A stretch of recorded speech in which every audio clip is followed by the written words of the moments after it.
വിടുതലിൻ്റെ ശുശ്രൂഷ, deliverance message.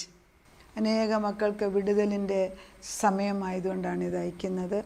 പരിശുദ്ധാത്മാവ് വിടുതലെന്ന് പറഞ്ഞാൽ വിടുതൽ തന്നെയാണ്. അത് കർത്താവ് നിയോഗിച്ച ആളുകളുടെ ഭവനത്തിൽ അത് വന്ന് വീഴും, അത് ലഭിക്കുകയും ചെയ്യും.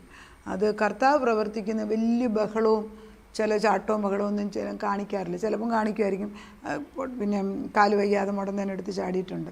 പക്ഷേ പലപ്പോഴും ഇത് വളരെ സൗമ്യമായിട്ട് നമ്മുടെ ഭവനത്തിനകത്ത് കടന്നു വന്ന് കർത്താവ് നമ്മുടെ പ്രശ്നങ്ങൾ പരിഹരിക്കും. വീട്ടിലറയ്ക്കകത്ത് മുറിയടച്ച് പ്രാർത്ഥിക്കും, ഇറങ്ങി വന്ന് ദൈവം ചെയ്യും. ഈ വചനം നിങ്ങളുടെ ഹൃദയങ്ങളിൽ വന്നുകൊണ്ടിട്ട് ആത്മാവിൻ്റെ ഒരു വലിയ വിടുതൽ ഇന്ന് സംഭവിക്കുന്ന ദിവസമാണ്. 137 ഇങ്ങനെയാണ് പറയുന്നത്: ബാബേൽ നദിയുടെ തീരത്ത് വരുന്നുണ്ട്, സിയോനെ ഓർത്തപ്പോൾ ഞങ്ങളെ കരഞ്ഞു. സിയോനെ ഓർത്ത് കരയുകയാണ്. സിയോൻ എന്ന് പറയുമ്പം ദൈവമക്കളാണ്. ദൈവമക്കളെ ബാബിലോണിൽ കൊണ്ടുപോയിട്ട് അവരെ അടിമകളായിട്ട് ജോലി ചെയ്യിപ്പിക്കുന്ന സമയം കുറേ പേർക്ക് നല്ല കഴിവുള്ളവർ രാജാവിൻ്റെ കൊട്ടാരത്തിൽ, ബാക്കിയുള്ള സാധാരണ പേര് ഒക്കെ അടിമത്വ ജോലിയിൽ കഴിയുകയാണ്. അവർ കുറേ നാൾ കഴിഞ്ഞപ്പോഴത്തേക്ക് അവർക്ക് ചിന്തിക്കാൻ തുടങ്ങി, അയ്യോ, ഞാൻ കടന്നു വന്നിരിക്കുന്ന ദേശം എത്ര നല്ലതായിരുന്നു. അതായത് കഷ്ടം വരുമ്പോഴേ നമ്മുടെ നന്മയെക്കുറിച്ച് നമ്മൾ ഓർക്കത്തുള്ളൂ. കണ്ണുള്ളപ്പം കണ്ണിൻ്റെ ഗുണം അറിയത്തില്ല. ഒരു കണ്ണ് പോയി കഴിയുമ്പോൾ കണ്ണിൻ്റെ കാഴ്ച പറയുമ്പോൾ ഇച്ചിരി കാഴ്ച ഉണ്ടായിരുന്നെങ്കിൽ അത് മതിയായിരുന്നു എന്ന് നമ്മൾ ചിന്തിക്കും. നമുക്ക് പൂർണ്ണ കാഴ്ച തന്നിരിക്കുന്ന ദൈവത്തിന് നമ്മൾ സ്തുതിക്കാറുണ്ടോ? ചെവി കേൾക്കുന്നത് നമ്മൾ കർത്താവിനെ കേൾക്കുന്നുണ്ടോ? നാവ് നമ്മൾ ദൈവത്തിന് വേണ്ടി ഉപയോഗിക്കും. ചിന്തിച്ച് നോക്ക്. അടിമത്വത്തിൻ്റെ സുഖത്തിൽ, അതായത് ഇതങ്ങനെ ഒരു കംഫർട്ട് സോണായിപ്പോയി, ഇതിൻ്റെ അകത്ത് ഞാനും എൻ്റെ കുടുംബം ഞങ്ങൾക്കൊരു കുഴപ്പമില്ല എന്ന് പറയുമ്പോൾ അന്തരാത്മാവ് ചോദിക്കുകയാണ്, യഥാർത്ഥത്തിൽ നീ പ്രവാസിയല്ലേ? നീ അടിമത്വത്തിലല്ലേ? സത്യദൈവത്തിനെ അറിയുന്നുണ്ടോ? അപ്പോൾ ഈ അന്യദേവൻ്റെ സ്ഥലത്ത് അന്യദേശത്ത് പോയി കിടന്ന് അവർ നമ്മുടെ ദൈവത്തിന് പാട്ടുപാടാൻ പറയുമ്പോൾ ഇവർ കരയുന്നതാണ്. അവർ പറയുന്നത്, യെരുശലേമിനെ ഞാൻ മറന്നെങ്കിൽ എൻ്റെ വലത് കൈ മാറിപ്പോട്ടെ, യെരുശലേമിനെ ഞാൻ കുറിച്ച് പറയുന്നില്ല എങ്കിൽ എൻ്റെ നാവ് അണ്ണാക്കും, അതല്ലാതൊന്നും പറയാനില്ല, കാരണം അത്ര നല്ല സ്ഥലമായിരുന്നു എൻ്റേതെന്ന് ഇപ്പം ബോധം വന്നു. ഇതാണ് ഞാനും പറയുന്നത്.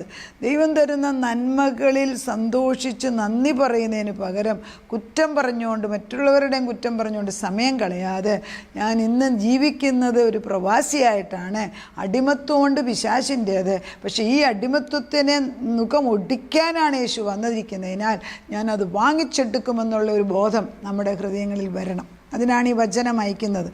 അത് ചില വചനങ്ങൾ ഇങ്ങോട്ട് വന്നിട്ട് നമ്മുടെ നെഞ്ചിനകത്ത് ഇങ്ങനെ അങ്ങോട്ട് കൊള്ളും, അത് പിന്നെ അങ്ങോട്ട് അത് ആര് മാറ്റിയാലും മാറൂല. അതാണ് ഈ വചനത്തിന്. അത് ഏത് വചനം ആർക്കുള്ളതെന്ന് പരിശുദ്ധാത്മാവിനെ അറിയത്തുള്ളൂ. നമ്മൾ അയക്കുകയാണ്. എന്നോട് കർത്താവ്, നീ അയച്ചുകൊണ്ടിരുന്നു, ഞാൻ മാഗ്നറ്റ് പോലെ ആരെ ആകർഷിപ്പിക്കണമെന്ന് വെച്ചാൽ ഞാൻ ചെയ്തോളാമെന്ന്. അപ്പോൾ അത് അങ്ങനെയുള്ള ബാക്ക്ഗ്രൗണ്ടിലാണ് ഞാനിത് അയക്കുന്നത്. അവർ പറയുന്നു, യെരുശലേമിനെ എൻ്റെ മുഖ്യ സന്തോഷത്തേക്കാൾ വിലമതിക്കാതെ പോയാൽ എൻ്റെ നാവ് അണ്ണാക്കിനോട് പറ്റിപ്പോകട്ടെ.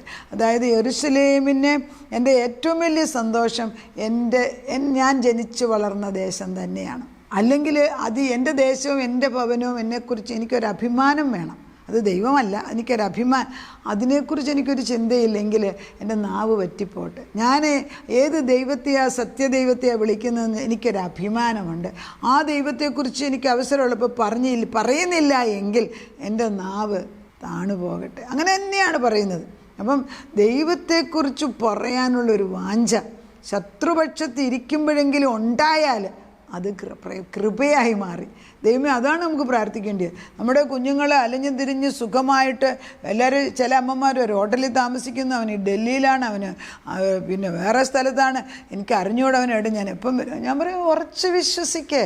സ്വർഗത്തിൽ അല്ല ആകാശമണ്ഡലത്തിൽ നക്ഷത്രത്തിൻ്റെ ഇടയ്ക്ക് പോയി നിന്നാലും പാതാളത്തിൽ പാവിരിച്ചാലും അറിയുന്ന ഒരു ദൈവമുണ്ടെങ്കിൽ തക്ക സമയത്ത് അവൻ കൊണ്ടുവരും എന്നുള്ളത് അവൻ്റെ വാഗ്ദത്തമാകയാൽ ഞാൻ നിന്നെ ഇട്ടേച്ചെങ്ങും പോകത്തില്ല എന്ന് എന്നോട് വാഗ്ദത്തം ചെയ്തിരിക്കുന്നതിനാൽ ഞാൻ ഉറച്ചു വിശ്വസിക്കുന്നു. ഈ ഉറപ്പാണ് നമ്മളെ നടത്തുന്ന ഉറപ്പ്. അതായത് ഇവിടെയാണ് ഈ റോമർക്കെഴുതിയ ലേഖനം 4 പറയുന്നത്, വിശ്വാസത്തിൻ്റെ വീരനായിട്ട് മാറണമെങ്കിൽ കണ്ണുകൊണ്ട് കണ്ടിട്ടുള്ളതിലല്ല വിളിച്ചു പറഞ്ഞത്, ഇല്ലാത്തതിനെ ഉള്ളതുപോലെ വിളിച്ചു പറഞ്ഞ് അബ്രഹാം ജീവിച്ചത്. നമ്മുടെ വിശ്വാസിയുടെ പിതാവായ അബ്രഹാം അതാ കാണിച്ചെങ്കിൽ വേറെ എക്സാമ്പിൾ എന്തോ നമുക്ക് കിട്ടേണ്ടി ഒന്നുമില്ല. അതിൽ ഉറച്ചു നിൽക്കുക. ഇടിച്ച് കളയുവീൻ, അടിസ്ഥാനം വരെ അതിനെ ഇടിച്ച് കളയുവീൻ. എന്താണ്? എന്നിങ്ങനെ പറഞ്ഞ് ഏദോമ്യർക്കായി യഹോവേ യെരൂശലേമിൻ്റെ നാൾ ഓർക്കണം. അതായത് ഏദോമ്യർ എന്ന് പറയുന്നത് ഈദോമൈറ്റ്സ് ആണ്. ഈദോമൈറ്റ്സ് എന്ന് പറയുമ്പം യേശാവും യാക്കോബും. ഈ യേശാവിനുള്ള അമ്മയുടെ ഉദരത്തിൽ ഉണ്ടായപ്പോഴേ ദൈവം പറഞ്ഞു, യേശാവിനെ ഞാൻ വെറുക്കുന്നു. ഈദോമൈറ്റ്സ് ആണ് ഇവർ ഈ സത്യദൈവത്തിൽ നിന്ന് മാറി ജീവിക്കുന്നവരാണ്. അവർ ജന്മനാ ഉണ്ടാകുന്നതിന് മുമ്പ് ദൈവം പറഞ്ഞു ഇവർ ദൈവത്തെ അറിയത്തില്ല. അങ്ങനെയുള്ള ഒരു ജനത ഈ യാക്കോബിൻ്റെ ഗുണം, അതായത് ഇസ്രായേൽ ജനത മിസ്രൈമിൽ നിന്ന് തിരിച്ചു വരുമ്പോൾ, ബാബിലോണിയൻ ക്യാപ്റ്റിവിറ്റി, ബാബിലോൺകാർ രാജാവ് വന്ന് ഇസ്രായേൽ ജനതയെ, യഹൂദാ ജനതയെ കൊണ്ടുപോകുമ്പോൾ, യുദ്ധത്തിൽ കൊണ്ടുപോകുമ്പോൾ ഇവരനങ്ങിയില്ല. ഈദോമായി സഹോദരൻ അനങ്ങിയില്ല. സഹോദരൻ കണ്ടുകൊണ്ട് നിന്ന് പിടിച്ചോണ്ട് പോട്ടെ. അങ്ങനെയുള്ള ഭവനങ്ങൾ പലതും ഇല്ലേ? ഞാൻ കഴിഞ്ഞ ദിവസം ഒരു വീട്ടിൽ ചെന്ന്, സ്വന്തം സഹോദരി ഇച്ചിരി ദൂരെ അകത്ത് താമസിക്കുന്നു, അതിന് തൊട്ടിപ്പുറത്തെ വീട് സഹോദരൻ്റേത്. അവരൊരു വിധവയാണ്. അവർക്ക് ഏതൊരാവശ്യത്തിനും ഈ സഹോദരൻ്റെ ആവശ്യമുണ്ട്. പണമല്ല, അല്ലാത്ത തരത്തിലുള്ള അവരുടെ സാന്നിധ്യം, അവരുടെ എല്ലാ ആവശ്യമുണ്ട്. പക്ഷേ ബദ്ധശത്രുക്കളായിട്ട് നിൽക്കുന്നു. അവരുടെ വീട്ടിലോട്ട് വഴി വെട്ടുമ്പം കല്ല് മാറ്റുന്നു, അടിച്ചു മാറ്റുന്നു, ഇടിക്കുന്നു, ബഹളം വെക്കുന്നു. നമ്മൾ വിചാരിക്കുന്നത് എന്ത് ചെയ്യുന്നെന്ന്. ഒരു വഴിക്ക് വേണ്ടി, അതായത് സ്വന്തം സഹോദരിയുടെ വീട്ടിലേക്ക് പോകുന്ന വഴിക്ക് വേണ്ടി മുട്ടൻ വഴക്ക് സ്വന്തം സഹോദരൻ ഉണ്ടാക്കുമ്പം നമ്മൾ ഏത് ദൈവത്തെയാണ് വിളിച്ചിട്ടാണ് നമ്മൾ പ്രാർത്ഥിക്കാൻ പോകുന്നത്? അറിഞ്ഞോ അറിയാതെയോ പാപങ്ങൾ. എല്ലാത്തിനും ഒരു നീതിയുണ്ട്. എക്കത്തിനും മനുഷ്യൻ കാണുന്നതല്ല, എല്ലാത്തിനും ദൈവസന്നിധിയിലൊരു നീതിയുണ്ട്. ഒരു നടപ്പിനുള്ള പാത എന്നും എല്ലാവർക്കും തുറന്നിട്ടിരിക്കുന്ന ദൈവമാണ്. അതിന് ഈസ്മെൻ്റ് റൈറ്റ് എന്ന് നമ്മൾ നിയമത്തിൽ പറയും. പക്ഷേ മാനുഷികമായ നമ്മൾ, സത്യദൈവത്തിൻ്റെ മക്കൾ, സ്വന്തം സഹോദരിക്ക് വേണ്ടി പോകേണ്ട വഴിയിൽ നീ ബന്ധനമായിട്ട് വാലും തൂക്കി നിൽക്കേണ്ട യാതൊരു ആവശ്യമില്ല. ദൈവത്തിൻ്റെ കോപം വരാൻ അധിക സമയം വരത്തില്ല.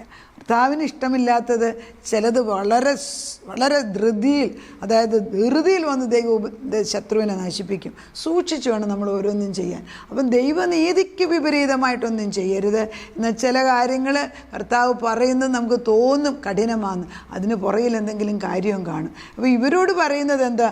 ഈ ദൈവജനതയെ കൊണ്ട് ഇടിച്ചു കളയണം, അവരുടെ അടിസ്ഥാനം വരെ ഇടിച്ചു കളയണം, ഇനി അവൻ ഒരിക്കലും പൊങ്ങരുത് എന്ന് പറയുന്ന ഏദോമ്യരെ ദൈവം വെറുക്കുന്നു.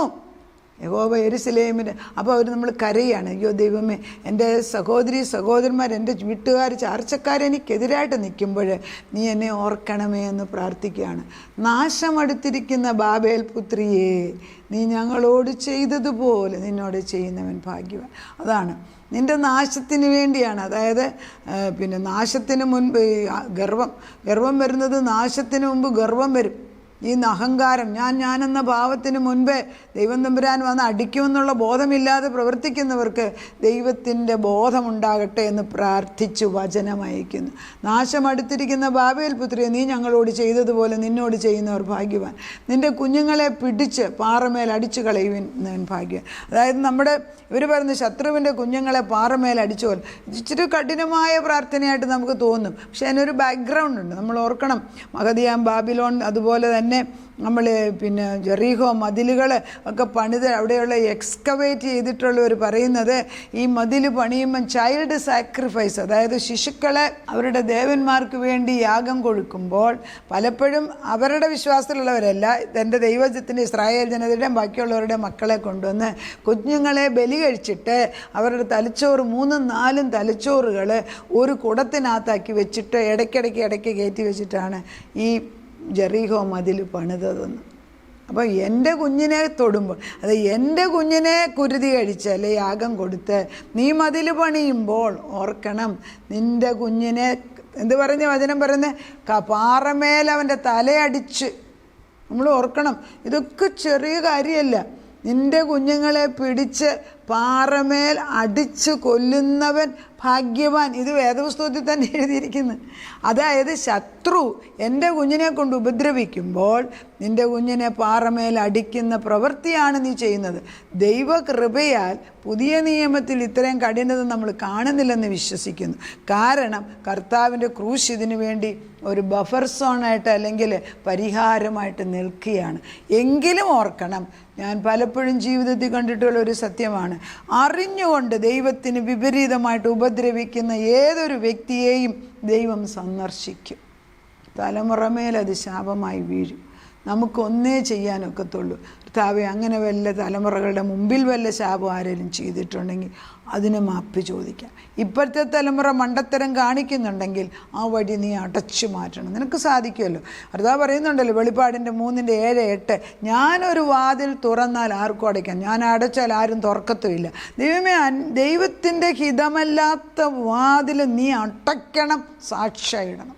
ഇന്നത് സംഭവിക്കാൻ ഒത്തിരി സുഖമല്ല. സത്യദൈവത്തിന് ഒരു മകള് ഹിന്ദു വിശ്വാസത്തിലുള്ള ഒരു മകള് എന്നെ ഒരിക്കൽ വന്നു വെച്ചാൽ അവർ യേശു ക്രിസ്തുവിനെ കണ്ടു. ഒരു പ്രാവശ്യം എന്നെ കൊണ്ട് അവരുടെ വീട്ടിൽ കൊണ്ടുപോയി പ്രാർത്ഥിപ്പിച്ചു. ഞാൻ ചോദിച്ചു, പ്രാർത്ഥിക്കണോ എന്ന് ഞാൻ ചോദിച്ചു. എന്ത് വന്നാലും പ്രാർത്ഥിച്ചേ പറ്റൂ എന്ന് പറഞ്ഞു. ഞാൻ പ്രാർത്ഥിച്ചേച്ചു പോന്നു. പിന്നുണ്ടായ പ്രശ്നം ആ വീട്ടിലേത് കേട്ടാൽ നമ്മൾ അതിശയിച്ചു. അതുപോലെ ഞാൻ പറഞ്ഞു, ഞാൻ അന്നേ പറഞ്ഞതല്ലേ പ്രാർത്ഥിക്കണോ എന്ന് ചോദിച്ചതല്ലേ. പക്ഷേ ഇന്ന് ആ പ്രശ്നമെല്ലാം പരിഹരിച്ച ആ കുടുംബം ദൈവകൃപയിൽ വളരുന്നത് ഞാൻ കാണുന്നുണ്ട്. സമാധാനം കൊടുത്തു. അപ്പം നമ്മൾ പ്രാർത്ഥിച്ച ഒട്ടനെ അങ്ങോട്ട് ഉത്തരം എല്ലാം ശുഭമാകുന്നല്ല. ചില കലക്കങ്ങൾ ഉണ്ടാകും. കാരണം ഇല്ല, കെട്ടിവെച്ചിരിക്കുന്ന അഴിഞ്ഞു പോണ്ടേ. അതുകൊണ്ട് ദൈവത്തിന് നമ്മളെ ഉപദ്രവിക്കേണ്ടിയിട്ടല്ല, ചില അടിസ്ഥാനമില്ലാത്തത് ഉണ്ടാക്കി വെച്ചത് പൊളിച്ച് കളയണ്ടേ. അപ്പം നമുക്ക് ദുഃഖം വരും. ചിലർക്ക് ശരീരത്തിൽ രോഗം, കർത്താവിൻ്റെ ആത്മാവ് വരുന്നിടം വരെ ഈ ശരീരത്തിൽ ഇത് എങ്ങനെ ഉപദ്രവിച്ചുകൊണ്ടിരിക്കും. ഒരു ശൂലമെന്ന് പറഞ്ഞതുപോലെ അത് മാറണമെങ്കിൽ ദൈവത്തിൻ്റെ സന്നിധിയിൽ ചെല്ലണം. കൃപ ലഭിച്ചു. പതിയവൻ നമ്മൾ പൗലോസിന് പോലും ഉണ്ട്. പ്രശ്നം വന്നപ്പം ഒരു ശൂലമുണ്ട് എന്ന് പറഞ്ഞ് ദൈവത്തിന് എടുക്കുക. എന്തിനാ? ഒത്തിരി അഹങ്കരിച്ച് ദൈവത്തിൽ നിന്ന് മാറാതിരിക്കാൻ കൊടുത്ത് അങ്ങനെ മനസ്സിലാക്കിയപ്പോൾ അദ്ദേഹം അത് സ്വീകരിച്ചു. പക്ഷെ നമുക്കുള്ളത് എന്താണെന്നറിയാമോ? പലപ്പോഴും അന്യദേവൻ്റെ പുറകെ പോകുന്നതിനാൽ ദൈവം നമ്മുടെ തലമുറകളെ മറന്നു പോകുന്നു. അത് വരാതിരിക്കാൻ ഒരു വിടുതലിന് വേണ്ടി അനുതാപത്തിൻ്റെ പശ്ചാത്താപത്തിൻ്റെ ഹൃദയത്തോട് ദൈവസന്നിധിയിൽ കടന്നു വന്ന് കർത്താവെ ഞാൻ ക്ഷമ ചോദിക്കുന്നു എന്ന് പറയുന്ന നിമിഷത്തിൽ യേശു ക്രിസ്തു നമ്മുടെ ബലഹീനതയെ മറന്ന് രക്ഷിക്കാൻ പുതിയ നിയമത്തിൽ മതിയായവൻ. അവൻ്റെ അടുക്കലേക്ക് വന്ന് അവൻ്റെ രക്തത്താൽ plead the blood of Jesus Christ and get saved. രക്ഷയുടെ മാർഗത്തിലേക്ക് അവൻ്റെ കൂടാരത്തിനകത്തേക്ക് കടന്നു പോവാം. നമുക്കുള്ളതിനെ, നമ്മുടെ മക്കളെയും നമുക്കുള്ളതിനെയെല്ലാം ദൈവസന്നിധിയിൽ സമർപ്പിച്ച് പ്രാർത്ഥിക്കും. നാഥ, ബാബിലോണിയൻ ക്യാപ്റ്റിവിറ്റി മഹദിയാം ബാബിലോൺ ഉണ്ടാക്കി വെക്കുന്ന ദുഷ്ടശക്തി ഞങ്ങളുടെ അടുത്ത തലമുറകളെ വിളിച്ചുകൊണ്ടുപോയി ആകർഷിപ്പിച്ച് അവരുടെ കുഞ്ഞുങ്ങളെ അന്യദേവന് ബലിയായിട്ട് കൊടുക്കുമ്പോൾ ഞങ്ങളിവിടെ ഇരുന്ന് കരഞ്ഞ് പ്രാർത്ഥിക്കുമ്പോൾ നീ ആ വാതിലുകൾ അടച്ചിട്ട് നേർവഴിയുടെ ബുദ്ധി കൊടുത്ത്, കർത്താവേ, ഒരു വിശുദ്ധൻ പറഞ്ഞ പോലെ എനിക്കുള്ള അല്പം മണ്ണ് ഇത് സ്വർണത്തെക്കാട്ടിൽ വിലയുള്ളത്, എനിക്ക് തന്ന ദൈവത്തിൻ്റെ സമ്പത്ത് മറ്റുള്ളതിനെക്കാട്ടി വില കൂടിയെന്ന് പറഞ്ഞ് അതിനെ മാനിച്ച്, ദൈവം എനിക്ക് തന്നിരിക്കുന്നത് വലുതെന്ന് സമ്മതിച്ച്, ദൈവം തന്നിരിക്കുന്ന മക്കൾ ദൈവത്തിൻ്റെ എന്ന് സമ്മതിച്ച് പ്രാർത്ഥിച്ച് അവരെ നേർവഴിക്ക് കൊണ്ടുവരാനുള്ള കൃപ തരണം. ദൈവത്താൽ അസാധ്യമായിട്ടൊന്നുമില്ലല്ലോ. ഈ ബാബിലോണിയൻ ക്യാപ്റ്റിവിറ്റി, സുഖങ്ങളുടെ പുറകെ പോകുന്ന ഈ ഒരു തലമുറ, സുഖങ്ങളുടെ പുറകെ ദൈവമില്ലാതെ പോകുന്ന ഒരു തലമുറയാക്കാൻ ഒരിക്കലും ഇടയാക്കില്ല. എന്നാൽ ദൈവത്തിന് വേണ്ടി നിൽക്കുമ്പോൾ മുൻപേ അവൻ്റെ രാജ്യവും നീതി അന്വേഷിക്കുക, അതോടുകൂടി സകലതും തരുമെന്ന് പറഞ്ഞ ദൈവശബ്ദം ഈ മക്കളെ ഫോളോ ചെയ്യും. നന്മയും കരുണയും എൻ്റെ ആയുഷ്കാലമൊക്കെ എന്നെ പിന്തുടരും. അതല്പം കഷ്ടമുണ്ട്, പക്ഷെ കഷ്ടം കഴിയുമ്പോൾ ഒരു ജയമുണ്ട്. ആ ജയത്തിന് വേണ്ടി ഞങ്ങൾ പ്രാർത്ഥിക്കും. നിലനിൽക്കുന്നതായ ഭവനം പണിയാൻ ഞങ്ങളെ പഠിപ്പിച്ചാട്ട്. വെല്ലോൻ്റെയും രാജ്യത്ത് ബാബിലോണിൽ ചെന്നിട്ട്, ഈജിപ്തിൽ ചെന്നിട്ട് അവിടെ ഭവനം ഉണ്ടാക്കി ജീവിക്കാൻ അനുവദിക്കാതെ നീ ഞങ്ങളെ അനുഗ്രഹിക്കുന്ന സ്ഥലത്ത് നിന്ന് ദൈവത്തിന് വേണ്ടി നിൽക്കാൻ ഞങ്ങളെ പഠിപ്പിച്ചാട്ട്. പ്രാർത്ഥനയുടെ ഉത്തരം തന്ന ദൈവത്തിന് നന്ദി. യേശു ക്രിസ്തുവിൻ്റെ പൊന്നുനാമത്തിൽ തന്നെ. ആമേൻ.